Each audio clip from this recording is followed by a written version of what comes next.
We had two little mom and pop drugstores in town where they had a little sandwich shop and everybody go in and eat their breakfast and their lunch there to hang out. It was really close-knit community, just like we have here.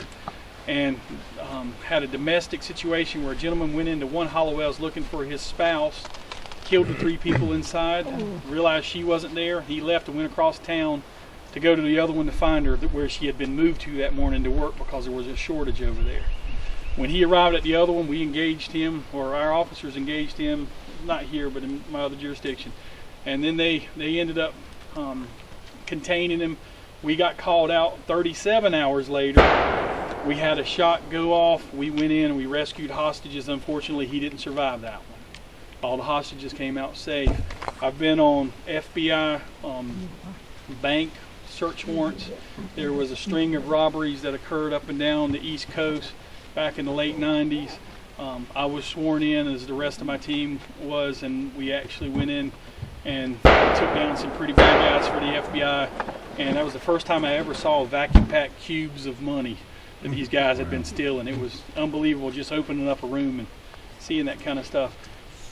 I'm telling you all that not to brag or live on any laurels, but to tell you I understand why we need a trained, equipped, prepared team here in our local department, because we didn't think back then in Greenville when we were pushing, we really need to get a team of our folks that know our community, that are right here, that are ours, to be able to protect us.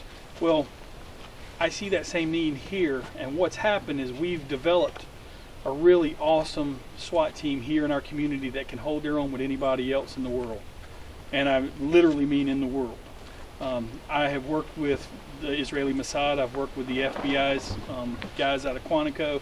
I've worked out here at Bragg at all of their compounds at one time or another. I've been to just about every kind of SWAT competition that you can think of. When I was a subgun operator as point man, I won the state championship for subgun operators of every SWAT member out there, even AA, and I rag him every time I see him there. I gave him a little slack last week. Yeah.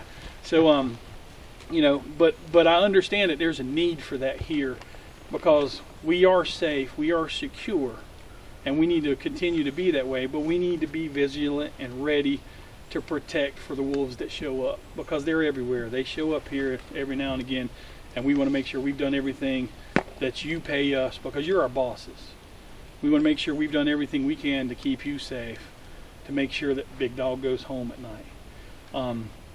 Having said that, if you guys will focus on this target down here. Number 2. Can you see this? If you're going Right to probably next have to to the step, third one. everybody step around over here so you can get a good idea of this bright orange target. You might want to cover your ears too. Oh, okay. Can everybody see that bright orange target up in there? Yes. Okay, what we're going to do is I'm going to give a cue to my sniper, and when I give my sniper the cue, he's going to take the shot. He's going to pretend that's a bad guy. Maybe he's holding you hostage, he's holding your child hostage. You know, for whatever reason, imminent threat has happened and we need to take this target out quick to save a life. Sniper 1! That's what I mean by being precise and accurate. Do you see that bad guy anymore? Gone. Gone. Where was he? He's out there. Where? All clear! All clear! That's what I'm talking about. And they train and train and train and train to make sure if we ever need them, they're here for you. Hopefully you'll never need them. They'll be the officer, and you'll meet this guy. He's going to look kind of funny, like a woolly mammoth when you see him. But We have found Bigfoot. yeah, he looks like Bigfoot. I had to introduce him to Cleve, so Cleve didn't mistake him for Bigfoot out here. But come on out. But if the need ever arises, and we do have to call our folks off patrol to handle a situation, we have folks that they can hit that dime. You want to take them home? No. That's our department teddy bear. 85 yards, maybe. That's a little pitch and wedge. You have my undying respect. Right. And your ear. Yes. Surprise. But as you see, you know, he's dressed like this on purpose, not to look cool, but to break up his silhouette. So you never saw him, did you? That's the thing. He's never supposed to be seen. When you see him, you'll see this smiling face. He's your officer. He's your neighbor. He's a beekeeper. He might sell you some honey. But Guys, from this point on, we're safe yeah, we're everywhere clear beyond anywhere you want to go. these now. barriers, okay? Stay behind my car, okay? Yeah, stay behind the car unless we bring you up there to the front. This is Officer Todd Manus, Master Patrol Officer Todd Manus. Todd, go ahead and tell them about what you just did. What would you like me to tell? Explain about your weapon, and how far you were out, and what you shot. I was about 75 yards out.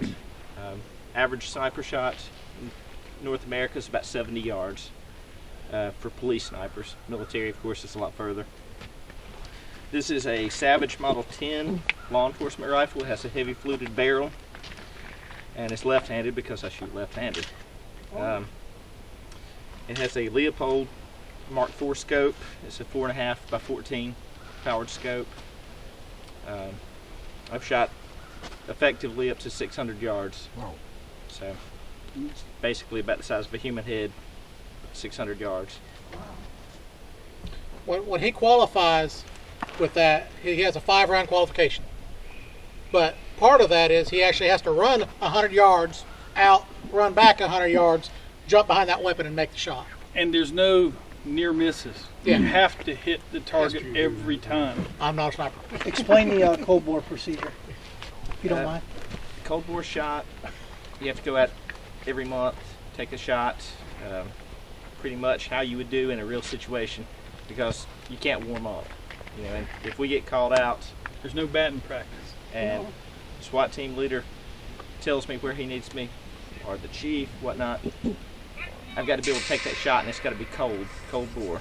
Which means straight out of the Yeah, car, straight out of my car. straight out of the trunk, load your weapon, and shoot it. And he'll tell you the first round and the third round are not going to hit. They're close, but they're not going to hit in the same spot, and that's his job to know. He knows where He knows they're exactly gonna where impact. the first 3 to 300 rounds are going to hit. How big was your target down there? It was the smallest Gatorade bottle. Was. Which to him is a huge target. That's a huge target. That's like That's a us huge shoot. target. That's like me shooting him. Big target. When he goes through when he became certified as a sniper, shot an egg, correct? Absolutely. An egg at 100 yards. That was Swinging. dangling. So it wasn't set on something, it was dangling. Yeah. So if the wind blew it a little bit, you had to compensate for that. Yeah. Yes, sir. So Does he have to call in when he has the shot lined up? I mean, Well, we have a set of rules of engagement as to when he can take a shot. He's not just gonna take a shot for the heck of it. There'll be specific reasoning behind it. And a process that goes along with Yeah. it. there's a lot to it. So. Is there a particular reason why you prefer that gun? Do you feel one with the gun, like some bicyclists feel with the bike? I'm not joking. Sometimes you feel connected to it. I think all police officers have their gun, and Yeah, they their get gun, to right. like it, and it's kind of, they know it. They know it. I've shot several hundreds of rounds through this gun. I typically will go out and I'll shoot a target, and my targets are about that big, which is a little bit bigger than the human eye. And I typically will I shoot 5-round groups whenever I go out. I can usually get 5 rounds in the size of a quarter. Wow. So, but if I'm having a really, really good day, it's about 5 in the size of a dime.